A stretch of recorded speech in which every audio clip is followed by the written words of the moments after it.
हाय यार, मैं सबका स्वागत मेरे YouTube चैनल BTS कोरियन और मैं चपरावाली इन भोजपुरी सॉन्ग। तो आज मैं आप लोगों को लव यू स्टोरी का पार्ट 2 बताऊंगी। चलिए स्टोरी स्टार्ट करते हैं। जैसा कि हमें पता है कि यूमिन की शादी हो चुकी है और यूमिन जो कि बहुत ज़्यादा ही बुरी तरीके से दूसरे को पसंद करते थे, बट जिमी ये बात मानने को तैयार नहीं थी कि वो उनकी से बेइंतहा मोहब्बत करती है। आखिर माने भी कैसे?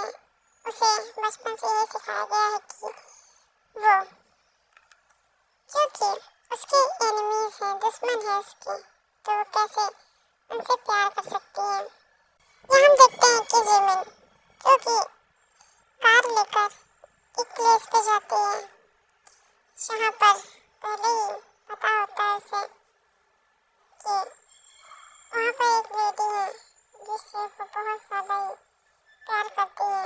जिमिन की मॉम जो कि जिंदा होती है और उसे बचाने वाला युंगी ही होता है, बट जिमी को ये बात नहीं पता होती है। युंगी जो कि बहुत ज़्यादा ही अपनी वाइफ से प्यार करता था, लेकिन जिमिन कोई भी इफेक्ट दिखा नहीं रही थी उसके प्रति और वो उससे नफरत करती है।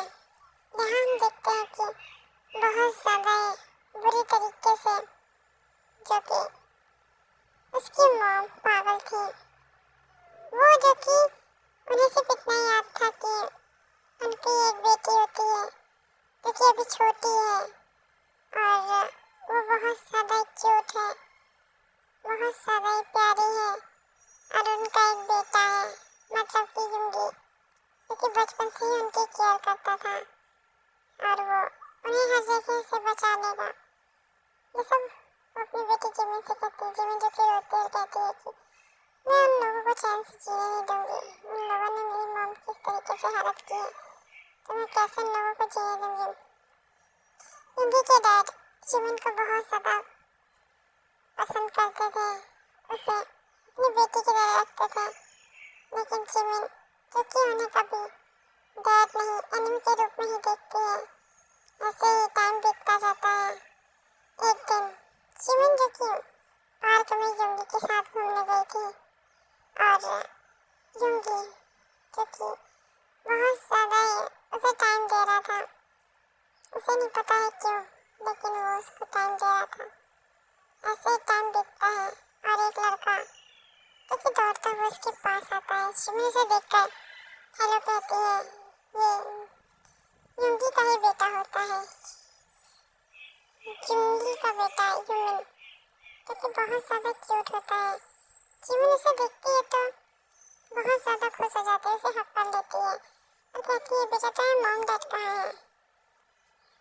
वो जो कि अपने डैड के ही पास आया था, लेकिन जब वो देखता है कि उसके डैड वहाँ से चले गए हैं तो कहता है कि आंटी यहीं मेरे डैड बैठे थे, कहीं आपने उन्हें देखा है?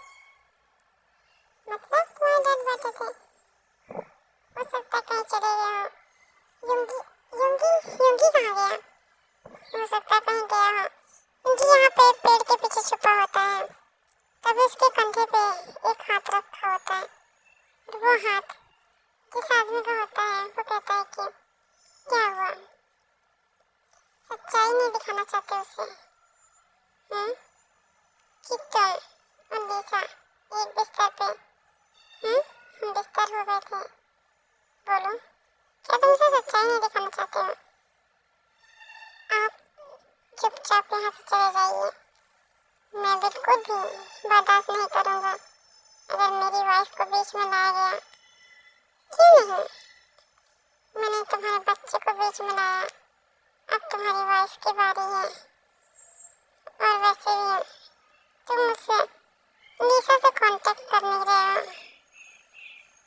तो फिर तुम बताओ, लिसा ने तुम्हें खुशी देने की कोशिश की थी, उसे तो ये भुगतना ही था, साथ में उसके बेटे को भी, कि तुम्हें खुशी देने के लिए इतना ज़्यादा पागल हो रहा है। मुझे ये बताओ, तुमने वो डायमंड कहाँ पर रखे हैं? वरना बहुत ही बुरा होगा। मुझे पता है कि तुम नहीं बताने वाले हो, लेकिन बहुत जल्द तुम अपनी फैमिली खो दोगे, ये मेरा वादा है। वो इंसान टकराकर वहां चला जाता है। यहाँ पर युंगी के फेस के रंग उड़ चुके थे। यहाँ जिमिन जो कि प्यार से युमिन को खिला रही थी, उसे नहीं पता था कि उसके पीठ पीछे क्या हो रहा है। आखिर युंगी के पास बेटा है। वो उसकी हर चीज देख रही थी, नोटिस कर रही थी। सब युंगी से मैच होती है। उसका प्यारा सा मुंह जो कि डैड जैसा होता है, और तो वो बहुत ज्यादा ही खूबसूरत है। वो चलता भी युंगी की तरह है, दिखता भी युंगी की तरह था, और उसे देखकर कोई नहीं कह सकता है कि वो युंगी का बेटा नहीं है। एक पल के लिए तो जिमिन भी थोड़ा सा घबरा जाती है कि आखिर उसका बेटा कैसे हो गया, लेकिन वो इग्नोर करके कहती है कि मुझे उसके ऊपर नजर रखनी होगी। आखिर उसके दिमाग में चल क्या रहा है। उसी तरीके से शाम हो जाती है, और क्योंकि युंगी से छोड़कर वापस घर आ गया था, तो वो युंगी से क्वेश्चन पूछती है कि वो उसे छोड़कर क्यों आया था। युंगी कहता है कि तुम मुझसे प्यार नहीं करती हो ना, तो अकेले घर नहीं आ सकती हो। अगर मुझे कुछ हो जाता तो? वाह, तुम जैसी नक्सली लड़की को होगा भी क्या, जो तुम्हें कुछ करने के लिए कोशिश करेगा तुम उसकी टांगें तोड़ दोगी, जैसे तुमने पहले भी किया है। तुम कुछ ज्यादा ही बोल रहे हो, आई नो, बट जो भी है अच्छा ही है। आखिर माफिया नहीं तो क्या तुम बोलोगी? ऐसे ही दोनों लड़ते हैं और फिर सो जाते हैं। आज युंगी जिमिन को टच नहीं करता है। ये बात जिमिन को अजीब लगती है, और उसका दिमाग फिर से बेबी पे चला जाता है। यहाँ हम देखते हैं कि युंगी जो कि सोच में था कि वो कैसे जिमिन को ये बताए कि उसका एक बेबी भी है। उन दोनों के रिश्ते के बीच में तो अभी भी कुछ भी ठीक नहीं हुआ है। अगर वो बता देगा तो शायद और ज्यादा प्रॉब्लम क्रिएट हो जाएगी। यही सोचकर वो सुखी परेशान था। जिमिन भी सोच रही थी कि अगर ऐसी कोई बात होती तो युंगी मुझे बताता कि युंगी मुझसे प्यार जो करता है, लेकिन माफिया क्यों मुझसे क्यों छुपाएगा, और मुझे बताएगा भी क्यों, क्योंकि मैं तो उसकी एनिमे हूँ, और एनिमे को नहीं बताया जाता है। एनिमे जो कि बहुत ज़्यादा ही पागल होते हैं, वो बदला लेने के लिए कुछ भी कर सकते हैं। उसने मुझे जांच लिया है, इसलिए मुझे नहीं लगता वो मुझे कुछ बताएगा ऐसी चीज़ें, और अगर उसने नहीं बताया ना, मैं उसकी हड्डी तोड़ दूंगी। आखिर उसने इस तरीके से मुझे चीट करने के बारे में सोचा कैसे? इससे मैं बहुत ज़्यादा ही बुरी तरीके से डिस्ट्रॉय करूँगी। ये मुझे वोमिटिंग क्यों हो रही है? ओह, अब ये क्या नई मुसीबत है? ऐसा बोलकर वो जकी बाथरूम में जाती है। बाथरूम में जाकर वोमिटिंग करती है। वोमिटिंग बहुत ज़्यादा ही हो रही थी, और युंगी इसके लिए परेशान हो रहा था। वो डॉक्टर को कॉल करके रात को ही बुला लेता है।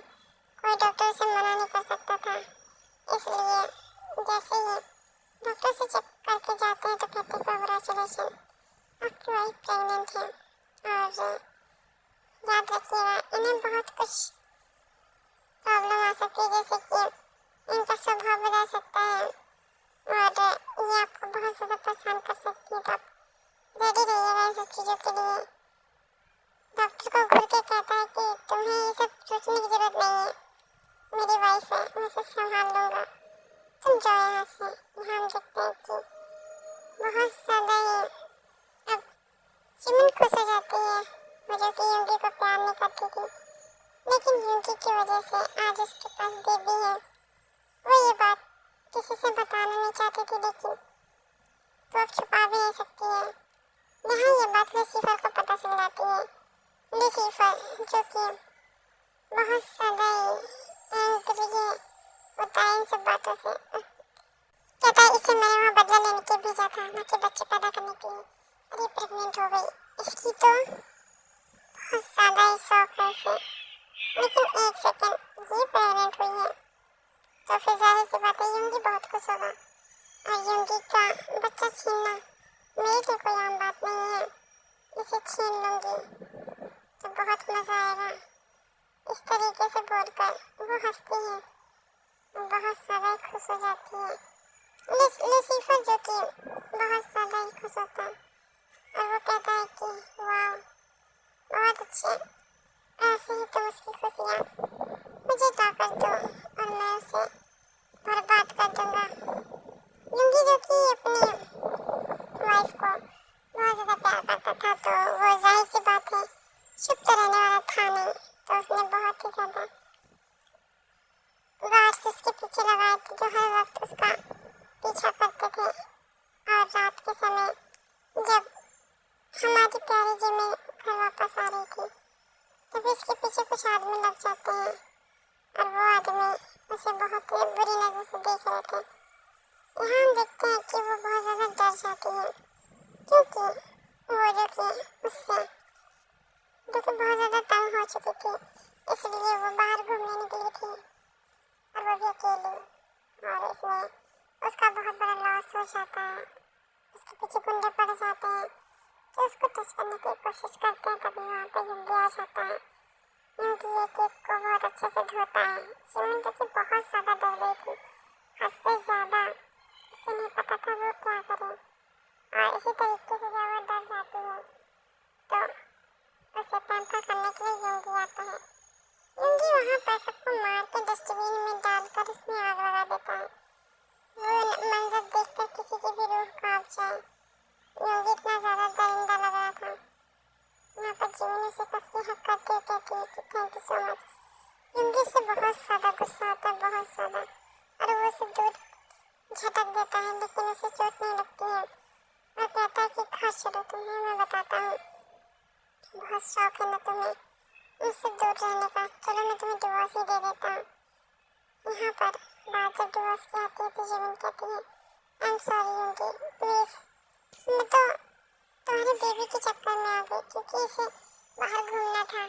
तभी युंगी कहता है कि तुम्हें पता है कि मेरी बहुत ज़्यादा एनिमी है, लेकिन तुम जो कि यहाँ पर इस तरीके से रिएक्ट कर रही हो जैसे कि तुम सीधी हो। कोई नहीं, मैं तुम्हें इसकी पनिशमेंट घर जाकर दूंगा। और वो ये बोलकर उसे कार में बैठा अपने घर चला जाता है। घर जाने के बाद वो कुछ भी नहीं करता है क्योंकि वो जिमी से प्यार करता था। उसे पनिश कैसे कर सकता है? ओके यार, मैं इस पार्ट को एंड करते नेक्स्ट पार्ट की इंतजार कीजिए। और स्टोरी कैसी लग रही है कमेंट करिए, और आप लोग प्लीज़ कमेंट करते रहिए और लाइक कर दीजिए, वीडियो को शेयर करिए। सलाम, लव यू सो मच।